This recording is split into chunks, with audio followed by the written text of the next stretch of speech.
நான் average student தான், நான் சராசரி மாணவன் தான். நான் வந்து டிஸ்டிங்ஷன்லாம் எடுக்கல.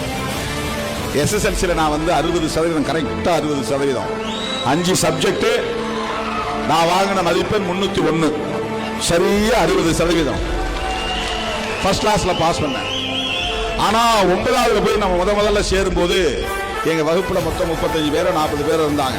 அப்ப முதல்ல தேர்வு நடத்தி என் கையில ப்ராக்ரஸ் ரிப்போர்ட் கொடுத்த உடனே திட்டக்குடிக்கு நகரத்தில் என்ன பார்க்கறதுக்கு வந்த அப்பாவிட்ட இதை கொண்டு போய் காட்டினேன். நீ வந்து 28வது ரேங்க் எடுத்துருக்கிற, 28வது ரேங்க் எடுத்ததுக்கு நான் கையெழுத்து போடணுமா?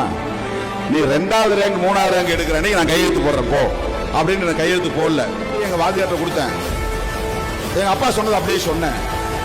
அவர் வந்து அடுத்த மாசம் சேர்த்து வாங்கிக்குவா, இப்ப ஒழுங்கா படினார்.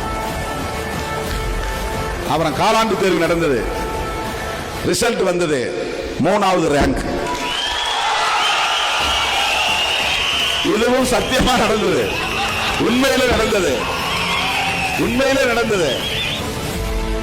2 மாசத்துல பிக்கப் பண்ணி 28வது இடத்துல இருந்த திருமாவளவன் 3வது இடத்துக்கு வந்தான். அப்புறம் தான் எங்க அப்பாவிட்ட நான் கையெழுத்து வாங்கினேன். வாய்ப்பும் வசதியும் நமக்கு இல்லாத காரணத்தினால்தான் கல்வியிலும் வேலை வாய்ப்பிலும் போட்டி போட முடியாத நிலையிலே பெண்ணுக்கு தள்ளப்பட்டது. அதனாலேயே தாழ்வு மனப்பான்மை என்கிற உளைச்சலுக்கு ஆளாகி படிப்பை பாதியிலேயே விட்டுவிட்டு ஓடுகிற எத்தனையோ இளைஞர்கள் உண்டு.